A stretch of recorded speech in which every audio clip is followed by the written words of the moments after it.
This week, President Obama introduced his budget blueprint for the next 10 years. As the documents were released and the hearings began in the House and Senate, one theme stood out.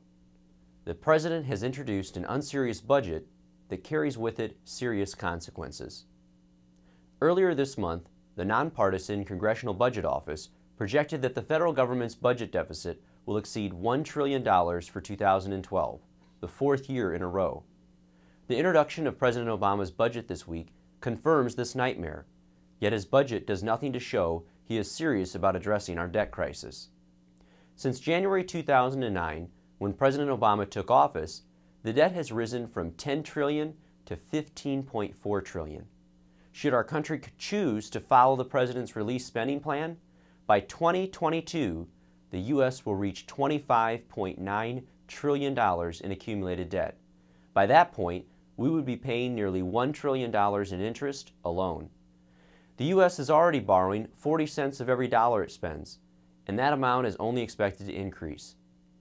Since taking office, he has advocated for the same policies over and again, and if consistency were currency, the President just might have enough at wiping out our debt. More increased taxes, more spending, more borrowing, and more deficits. The President continues to claim that the problem with our debt could be solved if the wealthy would just simply pay more taxes. Nothing could be further from the truth.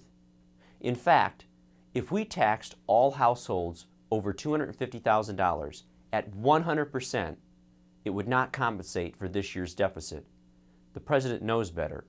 He is disingenuous at best.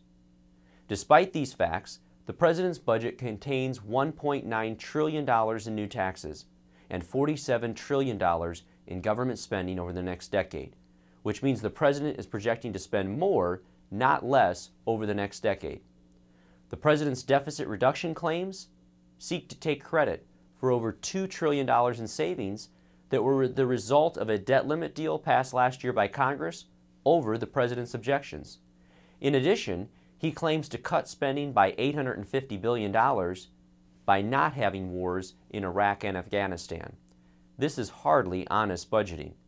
The math simply doesn't add up to any real deficit reduction when you consider those facts. Last year, the House was the only chamber to pass a budget, and we have been waiting on the Senate now to do the same for over 1,000 days. Our plan would have put our country on a more sustainable fiscal path, and with the new majority, the House curbed spending and brought attention to a debt crisis that is a national issue, a crisis that is preventing the private sector investment and stifling growth right here in the United States economy. However, we need a willing partner in the Senate.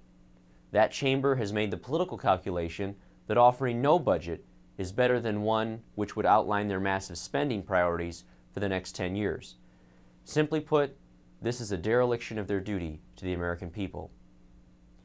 Next month, Republicans in the House will release our own budget.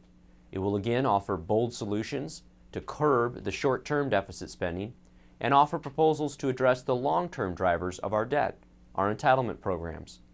Right now, Medicare is on track to run out of money in 2024, and Social Security is projected to do the same thing by 2036.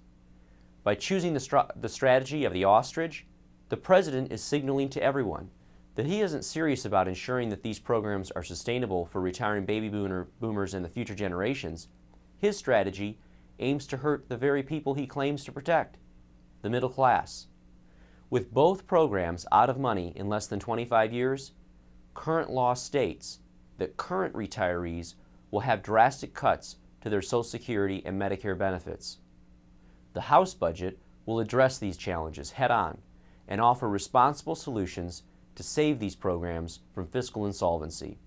The reality is that if we do nothing, every dollar we collect in tax revenue will go towards funding these programs by 2045.